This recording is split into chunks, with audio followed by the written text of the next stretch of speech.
नमस्कार, आप देख रहे हैं हमारी खास पेशकश। मैं हूं आपके साथ चित्रा त्रिपाठी। सदी के महानायक का मुकाबला इस वक्त कोरोना वायरस से है। मुंबई के नानावती अस्पताल में भर्ती अमिताभ बच्चन की हालत डॉक्टर्स के मुताबिक ठीक है। पूरा देश दुआ कर रहा है कि वो जल्द से जल्द कोरोना को मात देकर घर वापस लौट आएं। ऐसे समय में 26 जुलाई से 2 अगस्त के बीच महानायक के उन 7 दिनों के संघर्ष को भला कोई कैसे भूल सकता है। कुली फिल्म की शूटिंग के दौरान लगी वो चोट, इस अंदाज में उस चोट को उन्होंने मात दी और उभरे कि पूरी दुनिया ने उन्हें महानायक का दर्जा दे दिया। देखिए महानायक की उन 7 दिनों की वो विजय गाथा। सिनेमाई पर्दे पर 50 साल की बादशाहत और सिनेमा प्रेमियों की 5-5 पीढ़ियों के जहन में रचे बसे सैकड़ों किरदार। सदी के महानायक का ये जीवंत सिलसिला आज भी जारी है, उसी रौब और रुआब के साथ, एंग्री यंग मैन के उसी आक्रोश भरे अंदाज के साथ। उम्र के 77वें साल में भी अमिताभ उसी किरदार की तरह उभरते हैं जिन तेवरों के साथ हिंदी फिल्मों के पर्दे पर एंग्री यंग मैन का अवतार हुआ था। जिस उम्र में अक्सर चलना फिरना दुश्वार हो जाता है, अमिताभ किसी युवा की तरह जुनून में लगातार काम करते थे। कभी थकते नहीं, जैसे अपनी सांसों के ऊपर से कोई कर्ज उतारते हो। अमिताभ कहते हैं वो कर्ज ही तो है, कर्ज अपने चाहने वालों की दुआओं का, अपने दूसरे जन्म का। जी हाँ, 37 साल पुराने उस हादसे के बाद कहानी किसी फिल्मी पटकथा की तरह लगती है, जब अमिताभ मौत के मुंह में समाकर भी जिंदा लौट आए थे। औरों के लिए तो वो बात भूली बिसरी हो गई होगी, लेकिन अमिताभ न वो तारीख भूल पाए और न ही वो कर्ज। आप सब लोगों की दुआ से सांसें बंद होने को थी, परंतु आप सबकी प्रार्थना ने मुझे जीवित रखा। एक ऋण जिसे मैं कभी भी उतार नहीं सकूंगा। 2 अगस्त की वो तारीख अमिताभ हर साल याद करते हैं, अपने चाहने वालों का शुक्रिया अदा करते हैं और चाहने वाले इस तारीख को उनका दूसरा जन्मदिन मनाते हैं। 1983 में आई फिल्म कुली अमिताभ की सबसे ज्यादा कमाई वाली फिल्मों में गिनी जाती है, लेकिन ये फिल्म उस हादसे की भी यादगार जिसने सिनेमा के सबसे बड़े सुपरस्टार को मौत के मुंह में धकेल दिया था। हम सब कुली भाइयों की तरफ से, और मालिक उनको सलामत रखे, हम उनके लिए बहुत बड़ी दुआ करते और उनके लिए शुभकामना रहते। मालिक उनको अच्छा रखे, खुश रखे। मैं उनका हर साल 2 बर्थडे मनाता हूँ, एक तो 11 अक्टूबर को और 2 अगस्त को। 2 अगस्त की तारीख उसी हादसे से जुड़ी है जिसे अमिताभ भी अपने दूसरे जन्मदिन के तौर पर याद करते।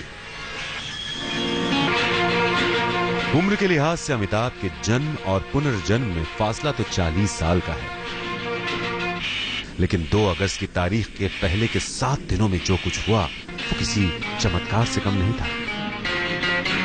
समय ऐसा आया था जब डॉक्टर्स ने बुलाया जया को और कहा कि आकर के आप आखिरी बार अपने पति को देख लीजिए, क्योंकि इसके बाद शायद आपको अवसर नहीं मिलेगा। It's now hopeless case. चमत्कार सिर्फ फिल्मी पर्दे पर ही नहीं होते, असल जिंदगी में भी होते हैं। शुरुआती दौर की नाकामयाबी के बाद अमिताभ का सिनेमा का शहंशाह बनने की राह अगर करिश्माई सफर की मिसाल थी, तो 2 अगस्त 1982 को उस वक्त की बंबई के ब्रीच कैंडी अस्पताल में जो कुछ भी हुआ, वो अगर कुछ था तो सिर्फ और सिर्फ चमत्कार। 2 अगस्त 1982, Breach Candy hospital, Mumbai. Amitabh का अस्पताल में ये 7वां दिन था, लेकिन सुबह तक सन्नाटा उसी तरह साए साए कर रहा था। अपने दमदार किरदारों के साथ अमिताभ सबके जहन में जिंदा जरूर थे, लेकिन मौत की परछाई डॉक्टरों के चेहरे पर साफ देखी जा सकती थी।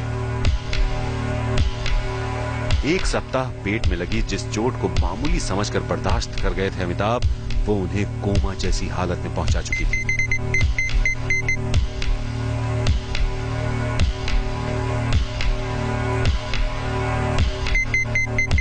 समय ऐसा आया था जब डॉक्टर्स ने बुलाया जया को और कहा कि आकर के आप आखिरी बार अपने पति को देख लीजिए, क्योंकि इसके बाद शायद आपको अवसर नहीं मिलेगा।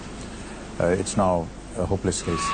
अस्पताल के अंदर अमिताभ सामने खड़ी मौत से जूझ रहे थे और बाहर उनके लिए दुआओं का दौर जारी था। देश के कोने कोने में उनके चाहने वाले पूजा पाठ कर रहे थे, मन्नतें मांग रहे थे। जिस मीडिया का उन्होंने बायकॉट कर रखा था, वो उनकी सेहत से जुड़ी खबरें लगातार छाप रहा था। 2 अगस्त के दिन भी अस्पताल से बड़ी खबर आने वाली थी। अमिताभ की हालत फिर से बिगड़ती देख डॉक्टरों ने दूसरे ऑपरेशन की तैयारी शुरू की थी। इसी ऑपरेशन से तय होना था अमिताभ जिंदा बच पाएंगे या नहीं।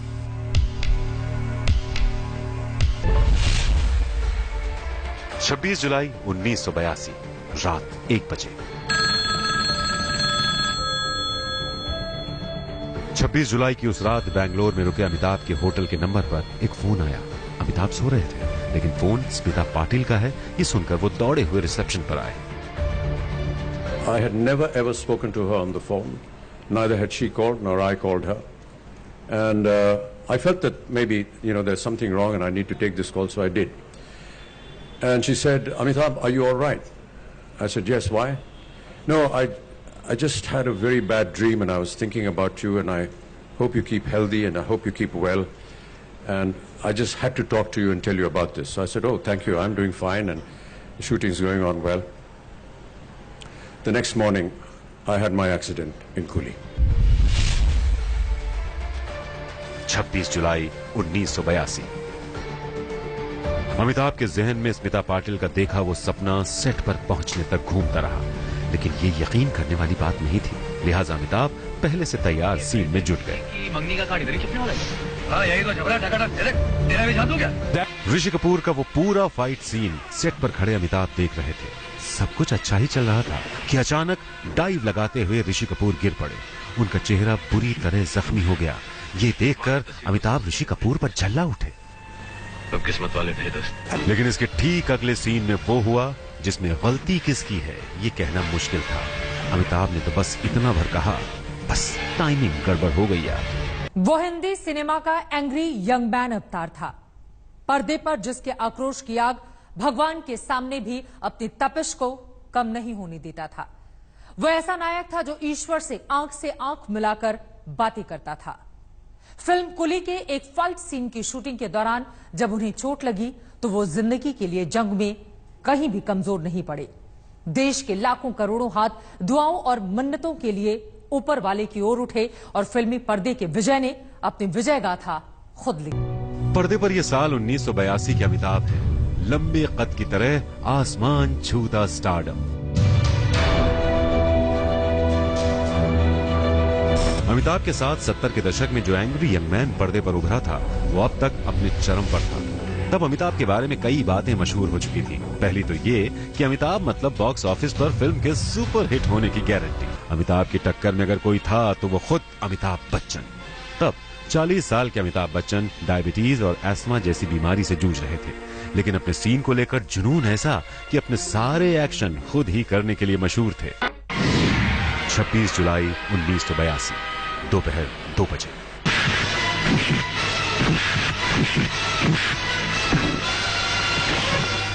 फाइटिंग सीन के इस हिस्से में अमिताभ को पुनीत इस्सर के साथ मुकाबला करना था। तब 21 साल के पुनीत इस्सर नए ही फिल्मों में आए थे और मार्शल आर्ट्स में 8 डिग्री ब्लैक बेल्ट थे। सीन के मुताबिक अमिताभ को पुनीत इस्सर का घूंसा लगने के बाद टेबल के सहारे उछल कर गिरना था। प्रैक्टिस के दौरान पुनीत इस्सर अपना हाथ अमिताभ के पेट से दूर ही रख रहे थे, लेकिन अमिताभ इस बात पर जोर देते रहे कि उनका हाथ उनके पेट से छूता हुआ दिखना चाहिए, वरना सीन नकली लगेगा। लेकिन ये सब प्रैक्टिस के दौरान की बात थी।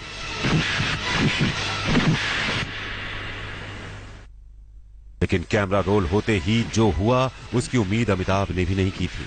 सीन में पुनीत इस्सर का घूंसा लगने के बाद अमिताभ को टेबल के सहारे गिरना था, लेकिन घूंसा लगने और इसके बाद डाइव लगाने की टाइमिंग गलत हो गई।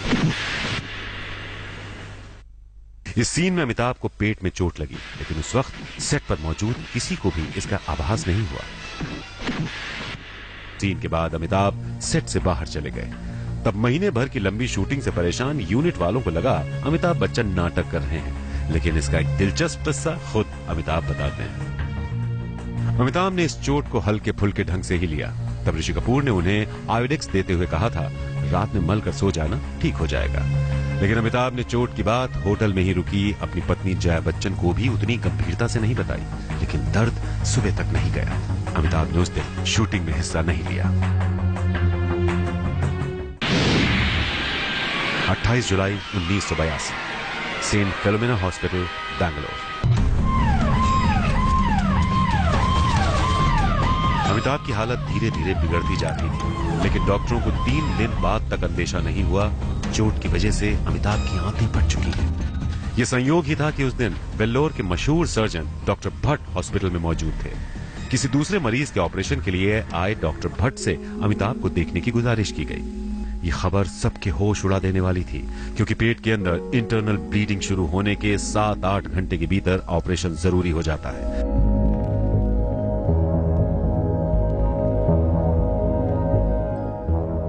जबकि यहां तो 72 घंटे की देरी हो चुकी थी। अमिताभ अब बोलने की भी स्थिति में नहीं थे।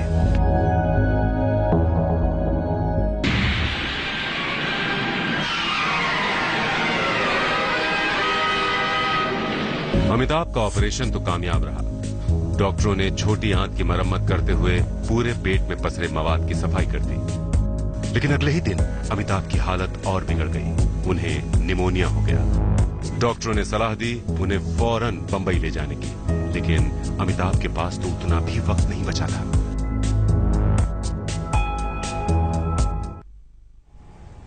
जब जब मुश्किलें आई, शानदार तरीके से वापसी की है अमिताभ बच्चन ने। इन सब के बीच कोरोना को मात देने की जंग लड़ रहे अमिताभ बच्चन ने 24 घंटे के बाद अस्पताल से अपना पहला ट्वीट किया है। इस ट्वीट में अमिताभ बच्चन ने लोगों से मिल रहे प्यार के प्रति अपना आभार व्यक्त किया है। अमिताभ बच्चन की ओर से लिखा गया है, वो सब जिन्होंने अपनी प्रार्थनाएं अभिषेक, ऐश्वर्या, आराध्या और मुझे व्यक्त की हैं, उन सबको मेरा हृदयपूर्वक आभार। अमिताभ बच्चन ने यह ट्वीट किया है। 24 घंटे के बाद का अमिताभ का यह ट्वीट अपने आप में बेहद महत्वपूर्ण, और सभी यही कामना कर रहे हैं पूरा परिवार जल्द से जल्द पूरी तरह से स्वस्थ हो जाए। अमिताभ बच्चन की एक मशहूर फिल्म मुकद्दर का सिकंदर का एक डायलॉग है, दुख को गले लगा, तकदीर तेरे कदमों में होगी और तू मुकद्दर का बादशाह होगा। 1982 की कुली फिल्म के दौरान लगी चोट से मौत के मुंह में पहुंचे बिग बी ने बेंगलुरु से बंबई के अस्पतालों में 7 दिनों का वो मुकाबला ही किया था, जिसने बिग बी को रियल लाइफ में भी मुकद्दर का सिकंदर बना दिया। पर्दे पर अमिताभ के सिनेमाई किरदारों की गूंज कुछ ऐसी सुनाई दिया करती थी, तेवर ऐसे कि ईश्वर की आंख में भी आंखें डालकर बात कर सके।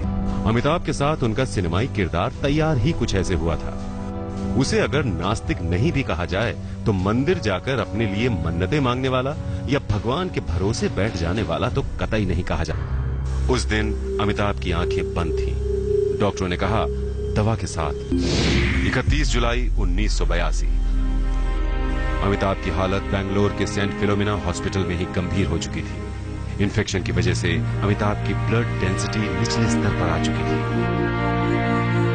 ब्लड डेंसिटी सुधारने के लिए मुंबई से दवाइयां मंगाई गईं, लेकिन हालत नहीं सुधरी। बंबई की उस बारिश में अमिताभ की हालत गंभीर होने की खबर पहले ही पहुंच चुकी थी। सिद्धि विनायक मंदिर से लेकर देश भर के तमाम मंदिरों में अमिताभ के लिए प्रार्थनाएं शुरू हो चुकी थीं। उस दिन एक और शख्स ने अमिताभ की जान बचाने में अहम भूमिका निभाई, बाला साहब ठाकरे, जिन्होंने उस बारिश में अमिताभ के लिए एम्बुलेंस का इंतजाम किया। अगर ये एम्बुलेंस वक्त पर नहीं मिलती तो कुछ भी हो सकता था।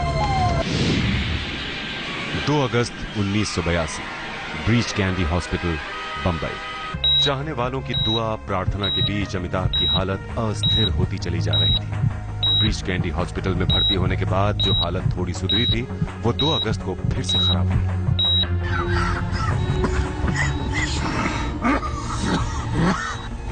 अब ऑपरेशन के सिवा कोई चारा नहीं था, लेकिन अमिताभ की हालत एक सप्ताह में दूसरे ऑपरेशन की कतई नहीं थी।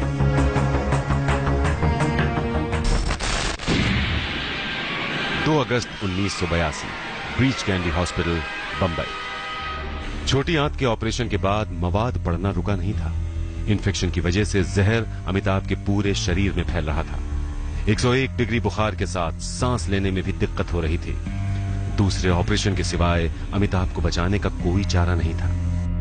वो ऑपरेशन 3 घंटे तक चला। इसके लिए 60 बोतल खून का इंतजाम पहले ही किया जा चुका था। डॉक्टरों के मुताबिक ऑपरेशन तो कामयाब था, लेकिन करीब 20 किलो वजन गिरने के बाद अमिताभ इतने कमजोर थे कि कुछ भी हो सकता था। तब डॉक्टरों ने कहा था, अमिताभ को बचाने के लिए दवाओं के साथ दुआओं की जरूरत है। कोई चमत्कार ही उन्हें बचा सकता है।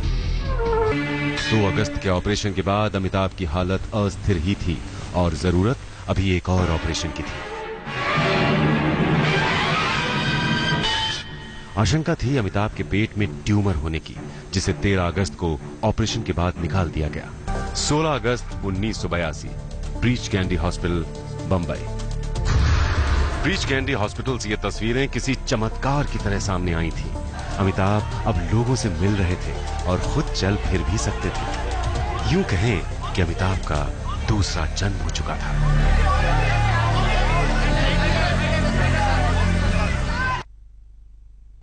ये किसी चमत्कार से कम नहीं था। इसीलिए 2 अगस्त को अपना दूसरा जन्मदिन कहते हैं अमिताभ बच्चन, और उनके लिए मांगी गई दुआओं और प्रार्थनाओं को अपने ऊपर सबसे बड़ा कर्ज बताते हैं। हालांकि इसके बाद भी अमिताभ को महीने भर से ज्यादा अस्पताल में रहना पड़ा था, लेकिन 2 अगस्त 1982 को ही उन्होंने लिखी थी अपनी असल जिंदगी की विजय गाथा। 24 सितंबर 1982। ठीक कुली के सीन की तरह अमिताभ ब्रीच कैंडी अस्पताल से बाहर आए थे। फिल्म का यह आखिरी डायलॉग भी अमिताभ की जिंदगी में असल चमत्कार से प्रेरित होकर लिखा गया था। और एक्सीडेंट से पहले फिल्म की कहानी में तो अमिताभ को कादर खान की गोली से मर जाना था, लेकिन हादसे के बाद हुए अमिताभ की जिंदगी में असल चमत्कार के बाद डायरेक्टर मनमोहन देसाई ने फिल्म का क्लाइमैक्स बदल दिया। गोली लगने के बाद अमिताभ को अस्पताल में भर्ती कराया जाता है। असल जिंदगी की तरह हॉल में बैठे दर्शक भी अमिताभ की वापसी की दुआ करने लगते हैं। इसका अंदाजा जैसे मनमोहन देसाई को भी था, दर्शक दुआ करेंगे, उनका हीरो वापस आ जाएगा। 2 दिसंबर 1983। जुलाई 1982 के एक्सीडेंट के करीब 1.5 साल बाद फिल्म सिनेमाघरों में आई थी, लेकिन दर्शकों के जहन से उस हादसे की याद और अमिताभ की फिल्म का इंतजार कम नहीं हुआ था। फिल्म अकेले मुंबई के 25 सिनेमाघरों में लगी थी और लगातार 25 हफ्तों तक चलती रही। वो मौत की दीवार फांद कर आया था। जिंदगी की जंजीर और मजबूत हो गई थी। फिल्मी पर्दे पर काम का सिलसिला फिर से चल पड़ा था, लेकिन बरसों बाद पता चला उनका लीवर 75% तक खराब हो गया है। ये साल 2000 की बात है, जब संन्यास के बाद अमिताभ ने दमदार वापसी की थी। उम्र के 77वें साल में यंग मैन न सही, मगर एंग्री तो आज भी दिखते हैं अमिताभ के किरदार। इन किरदारों में अमिताभ का लुक अलग हो, उनके संवाद अलग हो, मगर उनका मूल चरित्र उसी अवधारणा पर आधारित होता है जिसके साथ अमिताभ ने पर्दे पर आक्रोश को जीवन दिया। ज्यादा नहीं, पिछले 3-4 साल पीछे मुड़कर भी देखें तो एंग्री यंग मैन वाला आक्रोश भले ही जस का तस दिखता है, मगर अमिताभ अभिनय की इस नई पारी में पहले से भी ज्यादा विविधता से भरे दिखते हैं। 2005 में फिल्म ब्लैक के लिए बेस्ट एक्टिंग का नेशनल अवार्ड, 2009 में फिल्म पा के लिए और 2015 में फिल्म पीकू के लिए बेस्ट एक्टर का नेशनल अवार्ड। 70 पार की उम्र में ये कमाल है, मगर पूछो तो अमिताभ कहते हैं ये उनका काम है, इसे वो जिंदा रहने के लिए करते हैं और रोज कुछ न कुछ सीखते हैं। इस उम्र में भी हर रोज सीखने की ये अदा देखकर राम गोपाल वर्मा जैसे डायरेक्टर भी हैरान हो जाते हैं। सरकार 3 की शूटिंग के दौरान उन्होंने इसी लिहाज से अमिताभ के सामने कुछ सवाल भी रखे। आखिर अपनी शख्सियत में ज्यों का त्यों रहने के बावजूद किरदार ऐसे कैसे बाकमाल हो जाते हैं? आपके नाम में इतना वजन है कि उसको कॉस्ट्यूम हल्का आपको दे ही नहीं पाए। वो न सिर्फ फिल्मी पर्दे के बल्कि असल जिंदगी के भी द ग्रेट गैम्बलर थे। कई बीमारियों ने अमिताभ को परेशान तो किया, लेकिन जिंदगी के अग्निपथ पर महानायक बिना रुके, बिना झुके, बिना थके जिंदगी के हर मंजिल को हासिल करते रहे। अब मुकाबला कोरोना से है, जिसे मात देकर उन्हें लिखनी है एक और विजय गाथा। हमारी इस पेशकश में बस इतना ही। देश और दुनिया की बाकी खबरों के लिए आप देखते रहिए आज तक। नमस्कार, मैं हूं अंजना ओम कश्यप। हमें उम्मीद है ये वीडियो आपको पसंद आया होगा। लेटेस्ट खबरों के लिए यूं ही देखते रहिए आज तक, और इस वीडियो के पसंद आने पर लाइक, शेयर एंड सब्सक्राइब करना ना भूलें।